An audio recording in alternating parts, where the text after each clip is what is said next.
Okay students, so welcome back. Now we are starting fifth chapter of civics, that is fundamental rights part 2. So in the last chapter we studied some fundamental rights guaranteed by the Indian Constitution. We studied the rights of liberty, equality and the right against exploitation. In this chapter we shall also learn about the right to freedom of religion, cultural and educational rights, and we shall get acquainted with the judicial protection available for the fundamental rights. So आपण मागील पाठात भारतीय संविधानाने दिलेल्या काही मूलभूत हक्कांचा अभ्यास केला. ठीक आहे, त्यात स्वातंत्र्य, समता याबरोबरच शोषणाविरुद्धचा हक्क आपण अभ्यासला. मग या पाठात आपण धार्मिक स्वातंत्र्याचा हक्क, सांस्कृतिक आणि शैक्षणिक हक्क समजून घेणार आहोत. तसेच मूलभूत हक्कांना असलेल्या न्यायालयीन संरक्षणाचीही आपल्याला माहिती करून घ्यायची आहे. Okay, right to freedom of religion म्हणजे काय, तर धार्मिक स्वातंत्र्याचा हक्क. भारत हे एक जगातील महत्त्वाचे धर्मनिरपेक्ष राष्ट्र आहे. ठीक आहे, तर धर्मनिरपेक्ष म्हणजे काय ते आपण अभ्यासणार, की जे असं राष्ट्र किंवा देश किंवा राज्य ज्याचा स्वतःचा कुठला असाही घोषित ऑफिशियल असा एक त्यांचा धर्म नाही आहे. म्हणजे असं आपण म्हणत नाही की भारत हे हिंदूंचंच राष्ट्र नाही.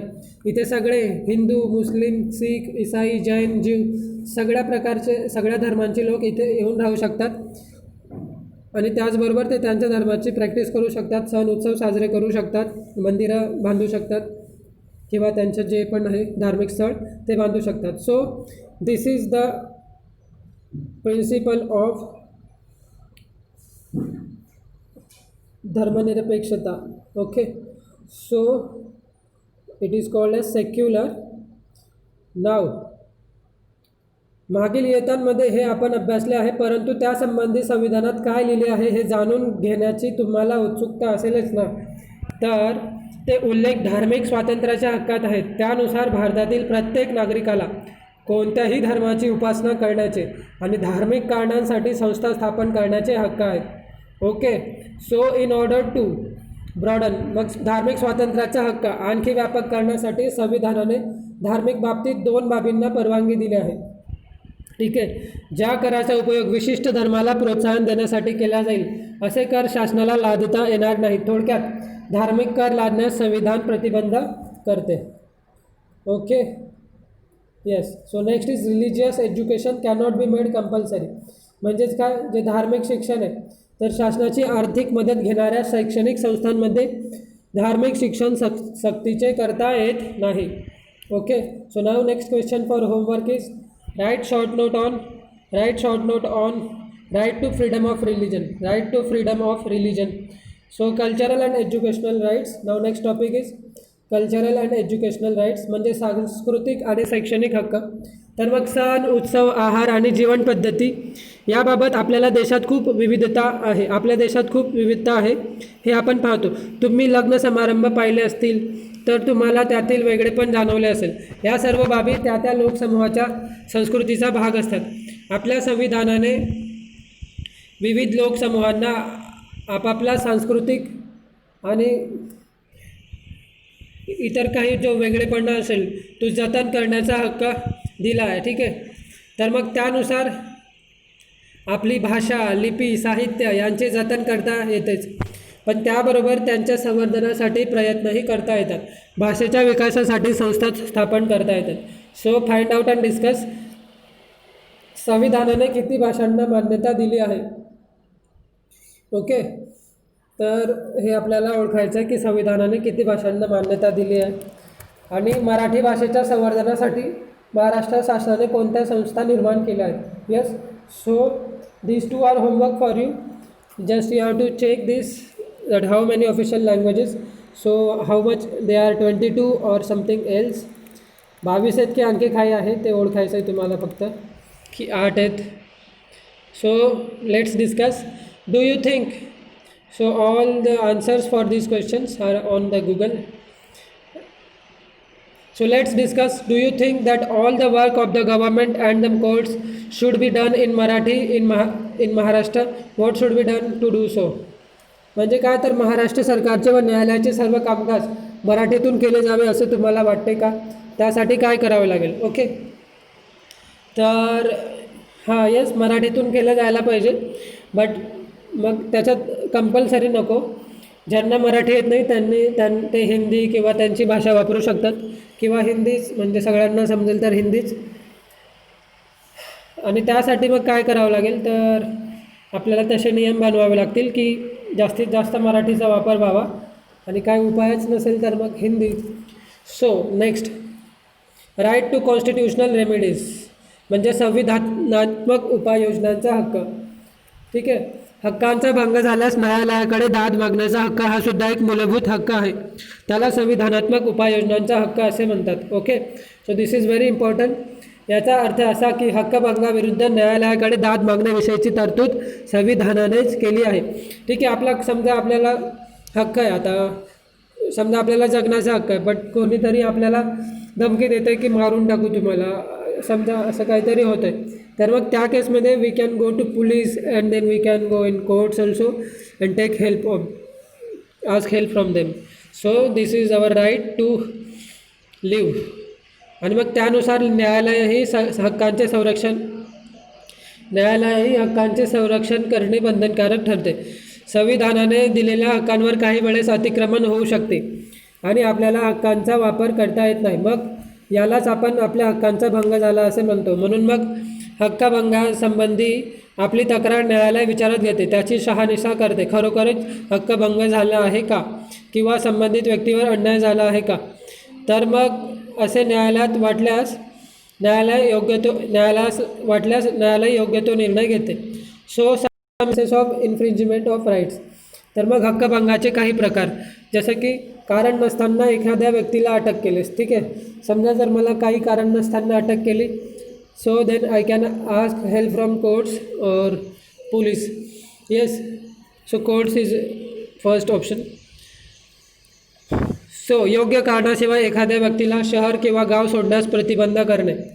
ठीक आहे. तिसरं, तुरुंगातील कैद्यांना अन्न, पाणी आणि औषधोपचार नाकारणे. तर दीज आर इन्फ्रिंजमेंट म्हणजे काय, भंग करणे. सो हक्कभंग दूर करण्यासाठी न्यायालयाचे काही आदेश आहेत.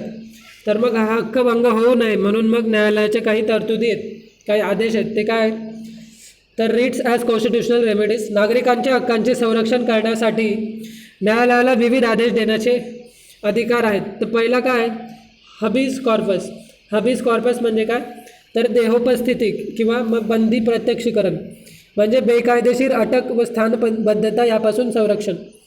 ठीक आहे. जर तुम्हाला असं केलं तर मग तुम्ही जी दाद मागणार न्यायालयाकडे त्याला म्हणतात देहोपस्थिती, बंदी प्रत्यक्षीकरण किंवा हबीज कॉर्पस.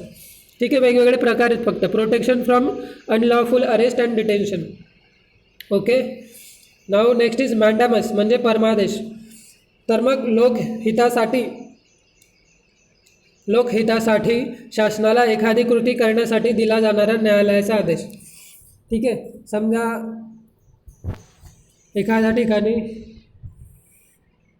धरणाची आवश्यकता आहे, तर आणि तिथे एकापेक्षा जास्त गावांना मग पाणी मिळणार आहे, तर मग त्यासाठी न्यायालय त्यांना आदेश देते. So it is called as commanding Supreme Court, the order of the court commanding the government to perform an action that is its duty to perform in public interest. Okay, म्हणजे लोकांच्या भल्यासाठी, पब्लिक इंटरेस्ट.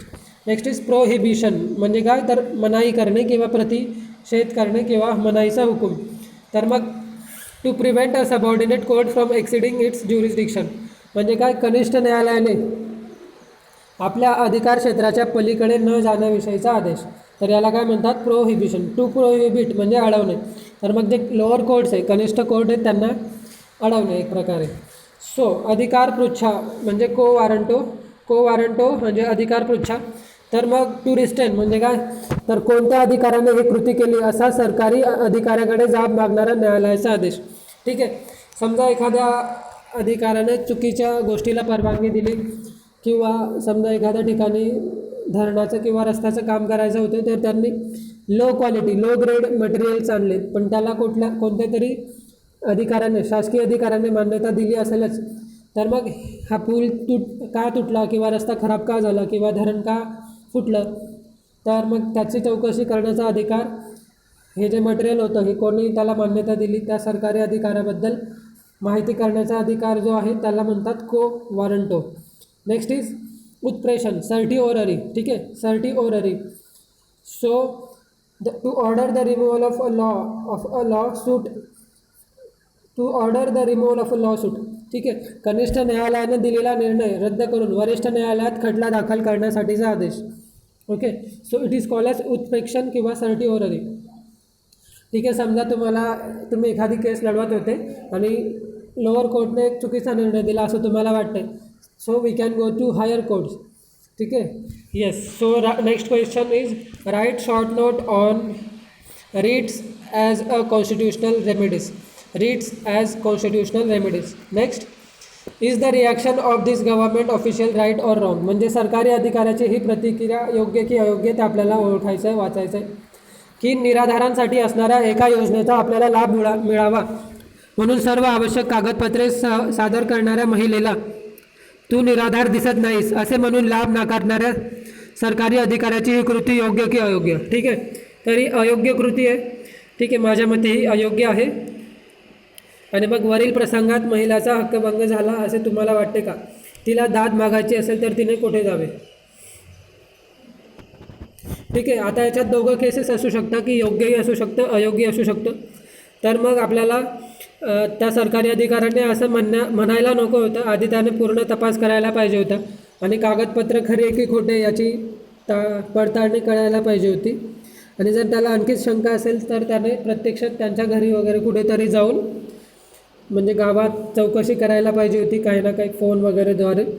तर मग त्याला पूर्ण योग्य माहिती कळली असते आणि मग समजा त्याला जर असं वाटत आहे की ही स्त्री फसवते तर तेही कळलं असतं किंवा मग त्याने जे नाकारलं त्याची जी चूक झाली ती त्याला टाळली असती. ठीक आहे, तर you have to write this answer की what do you think in 2-3 lines. आणि पुढचंही लिहायचं आहे की वरील प्रसंगात महिलाचा हक्कभंग झाला आहे. ठीक आहे, तर तुम्हाला एकच केस कन्सिडर करा की ती दॅट वुमन, ती जी स्त्री होती त्या प्रामाणिक होत्या आणि मग त्यांना हा हक्क नाकारायला नको होता. मग तुम्हाला सोपं जाईल लिहायला. ओके, तर मग पुढे काय, तर मूलभूत हक्कांना अशा प्रकारे न्यायालयाचे संरक्षण असल्याने नागरिकांना आपल्या हक्कांचा वापर योग्य प्रकारे करता येतो. ते अधिक जागरूक, जबाबदार व सक्रिय नागरिक म्हणून आपली भूमिका पार पाडू शकतात. मूलभूत हक्कांचा विचार करताना आपल्याला कर्तव्यांचेही भान ठेवावे लागते. त्याचा अभ्यास आपण पुढील पाठात मग करणार आहोत. ठीक आहे, yes. So yes, next. Okay.